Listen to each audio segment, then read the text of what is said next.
Sejumlah nasabah Bank Mega di Bali telah kehilangan uangnya yang disimpan dalam bentuk deposito pada bank tersebut. Diduga jumlah uang yang dibobol mencapai 56 miliar dengan jumlah korban sekira 14 nasabah.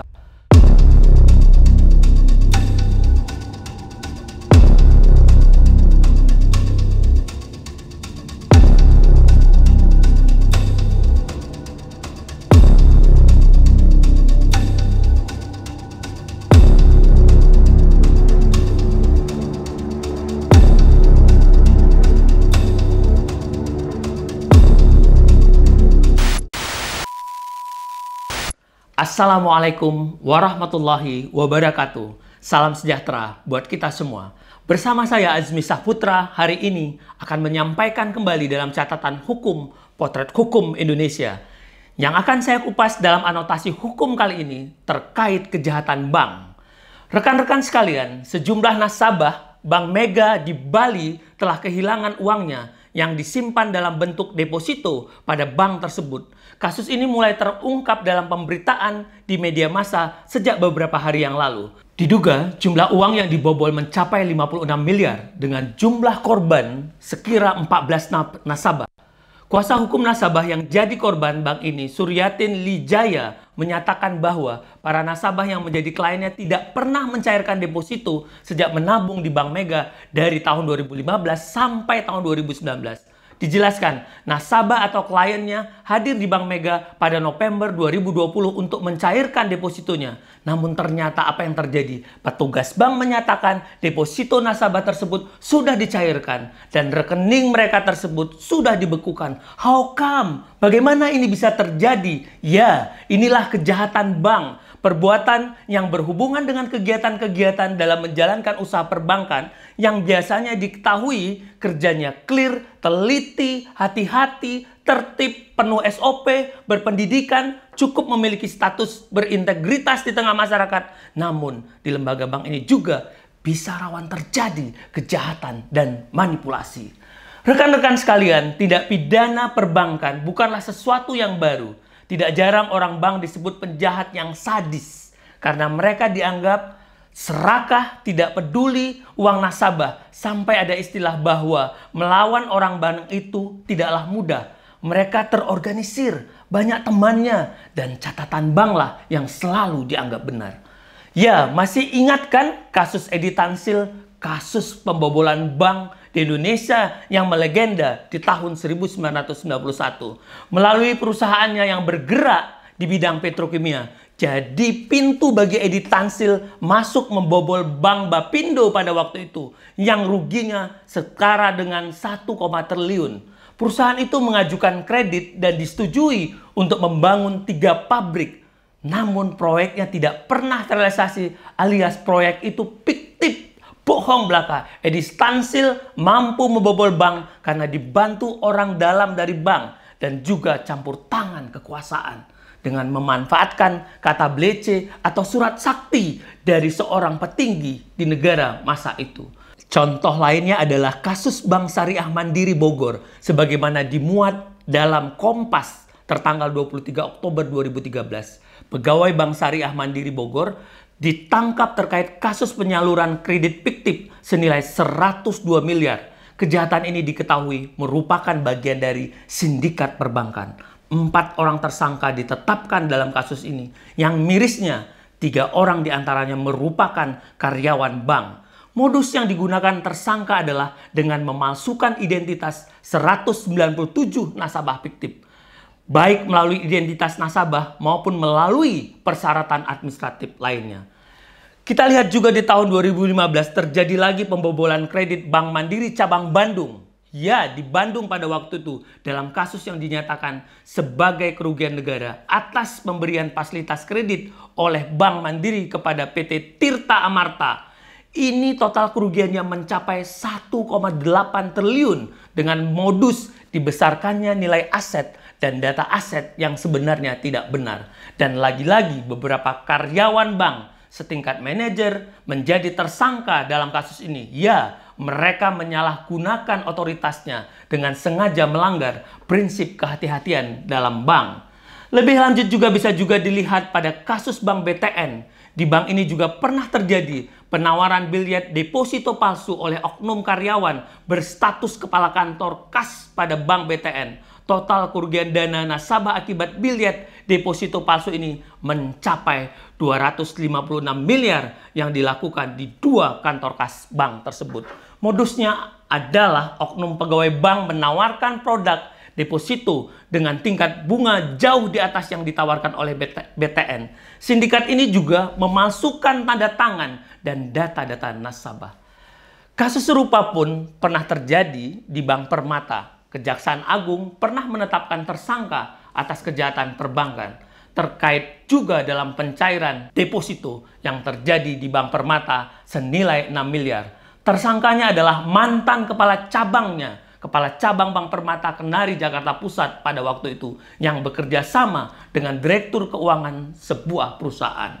Kedua tersangka tersebut diduga melakukan tindak pidana korupsi yang melakukan pencairan dana deposito berjangka serta memanfaatkan bunga deposito milik perusahaan sebesar 6 miliar. Terdapat dugaan pencairan serta pemanfaatan bunga deposito dilakukan tanpa menggunakan biliet giro yang asli. Kejahatan perbankan yang lainnya juga cukup fenomenal. Membuat gempar publik adalah pembobolan rekening nasabah yang kemudian berkembang sebagai tindak pidana pencucian uang. Ya, Inong Malinda D, mantan relationship manager Citibank di kantor cabang Citibank Jakarta Selatan, menjadi dalang dari kejahatan ini. Modus operandi yang dilakukan pelaku dengan memindahkan sejumlah dana milik dana nasabah tanpa seizin pemilik dana ke beberapa rekening yang dikuasai oleh Malinda D, termasuk ke rekening adik kandungnya, adik iparnya, termasuk kepada suaminya. Ini seolah-olah para nasabah tersebut benar-benar melakukan transaksi dana, padahal kenyataan perbuatannya tersebut bukan atas permintaan atau tidak ada persetujuan dari para nasabah yang bersangkutan. Data-data yang ditulis oleh pelaku dalam formulir transferan tersebut merupakan data palsu. Formulir transfer dana ini kemudian diproses tanpa kehadiran, tanpa menunjukkan identitas maupun tanda tangan nasabah yang sesuai dalam sistem bank. Padahal dalam ketentuan SOP-nya, transfer dana harus dihadiri oleh nasabah yang menyertakan kelengkapan administrasi lainnya. Aksi ini memang tidak mungkin dilakukan Malinda D tanpa adanya kepercayaan maupun kedekatan dengan bagian pengawasan bank atau pengawas internal bank yang nyata-nyata kurang teliti, lalai, atau menyalahgunakan kepercayaan nasabah. Dari paparan tersebut, jelas terlihat nyata ada kejahatan kasus tindak pidana perbankan. Ironisnya, tren angka kejahatan perbankan ini mengalami kenaikan dengan segala modus operandinya yang disesuaikan dengan kekinian. Entah itu melanggar SOP, pemalsuan, penipuan, penggelapan, termasuk menggunakan cara-cara dengan menggunakan alat teknologi kekinian. Melihat rentetan kasus kejahatan perbankan seperti ini, wajar jika masyarakat ada yang khawatir dengan bank. Kalau bisa mengalami kejadian yang serupa, karena ternyata pelaku kejahatan perbankan ini merupakan orang dalam bank. Bahkan direksinya serta pejabat eksekutifnya dapat terlibat dalam tindak pidana perbankan ini, yaitu dengan cara menyalahgunakan wewenang, melanggar prinsip kehati-hatian, melakukan penyimpangan, atau turut serta dalam melakukan kredit fiktif. Terus, atas kejadian bank ini, terkhusus jika kita lihat kejadian Bank Mega di Bali baru-baru ini, sebenarnya bagaimana pertanggungjawaban hukumnya? Terkait uang deposito nasabah yang dijebol, tidak ada jalan lain kecuali mengembalikan dana para depositan yang telah hilang. Tidak bisa berdalih bahwa perbuatan itu diakibatkan oleh oknum bank.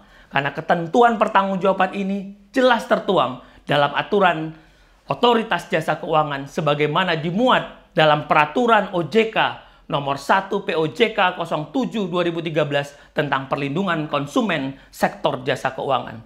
Jika kita baca dalam pasal 29-nya dinyatakan, pelaku usaha jasa keuangan wajib bertanggung jawab atas kerugian nasabah atau konsumen yang timbul akibat kesalahan, kelalaian pengurus, kelalaian pegawai, termasuk pihak ketiga yang bekerja untuk bank yang merugikan nasabah.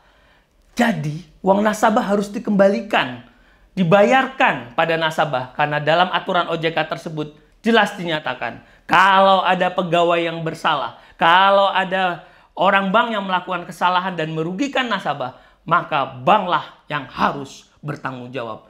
Jadi, bank jangan menunda-nunda hak nasabah karena nasabah taunya bertransaksi dengan bank. Maka bank harus melaksanakan perintah dan ketentuan OJK tersebut. Demikian pula jika mengacu pada ketentuan hukum perdata bahwa majikan dalam hal ini bank harus bertanggung jawab atas kesalahan pihak yang bekerja untuknya. Hal itu tertuang dalam pasal 1367 Kitab Undang-Undang Hukum Perdata. Apalagi dalam kasus ini transaksinya terjadi di jam kerja atau karena ada hubungan kerja bahkan di tempat kerja, maka bank harus bertanggung jawab. Selama ada konteks hubungan kerja antara orang-orang yang bermain atau melakukan kejahatan bank, atasankah, bawahankah di bank itu dalam ruang lingkup perbankan, maka bank harus bertanggung jawab. Tidak ada tawar-menawar dan tidak bisa menunda. Dalam hal ini, bank harus melakukan pengembalian yang segera, seketika, beserta ganti ruginya. Sebab makin lama penggantian dana deposito nasabah dilakukan, maka akan makin merusak kepercayaan masyarakat terhadap Bank Mega. Karena lembaga jasa keuangan itu kuncinya membangun kepercayaan. Apalagi dalam hal ini pelakunya adalah pegawai bank alias orang dalamnya sendiri. Artinya pengawasan internal bank tidak berfungsi. Buat apa ada laporan harian? Buat apa ada laporan mingguan? Bahwa laporan bulanan? Atau buat apa juga ada SOP? SOP itu Standard Operational Procedure. Jadi sifatnya norma hukum yang harus ditaati. Bukan SOP kambing, bukan SOP sapi, bukan SOP ayam, tapi SOP yang menjadi norma. Rekan-rekan sekalian, perbuatan pelaku ini dapat mengganggu kelancaran pelaksanaan usaha perbankan, khususnya dalam melayani kegiatan perekonomian. Orang bank ini seharusnya menjadi solusi, bukan jadi masalah. Jadi sekalipun sudah dikembalikan dan dibayar ganti rugi, bukan berarti hapus tuntutan pidananya. Mengingat karakteristik kejahatan yang dilakukan oleh orang bank itu sendiri. Para pelaku pembobolan rekening ini dapat dikenakan pasal 81 Undang-Undang Nomor 3 Tahun 2011 tentang transfer dana. Undang-undang ini menguraikan setiap orang yang melawan hukum, mengambil atau memindahkan sebagian atau seluruh dana milik orang lain melalui perintah transfer dana palsu dipidana dengan pidana penjara paling lama 5 tahun atau denda 5 miliar. Dan bila memindahkan atau mentransfer informasi elektronik ataupun tadi dana itu melalui dokumen elektronik kepada sistem elektronik orang lain yang tidak berhak, maka kepada pelaku dapat dikenakan pidana penjara 9 tahun. Rekan-rekan sekalian, jadi dapat dikatakan kejahatan perbankan yang terjadi di Indonesia sering melibatkan orang dalam bank itu sendiri. Karena sebetulnya sulit sekali bagi orang luar bisa membobol benteng sistem bank tanpa ada kerjasama dengan pihak bank. OJK sudah nyata-nyata memiliki sistem dan aturan yang terintegrasi dan tegas pada kegiatan perbankan. Jadi jangan bilang ini ulah oknum lagi.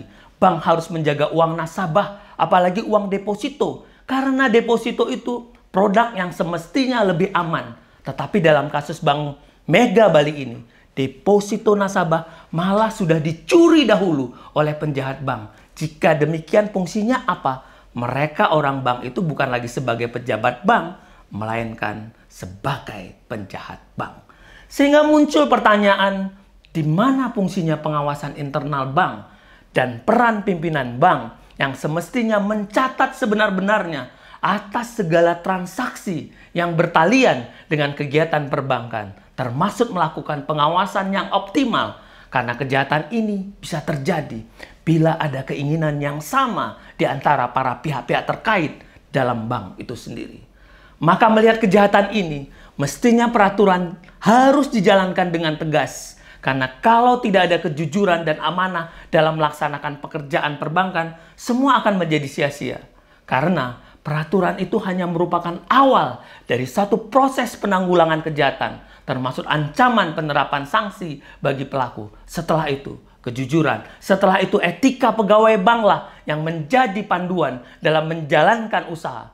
Tidak menyalahgunakan wewenang untuk kepentingan pribadi, juga tidak boleh melakukan perbuatan yang tercela, merugikan citra profesi perbankan, termasuk mengambil uang nasabah.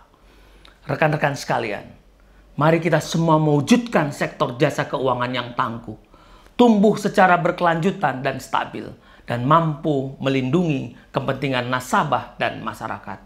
Mari kita semua sinergis untuk memperbaiki keadaan, menemukan kebenaran, dan maju ke depan meluruskan guna membangun bangsa. Karena membangun sistem sama artinya dengan membangun masa depan. Saya Azmi Saputra, sampai jumpa pada anotasi hukum selanjutnya.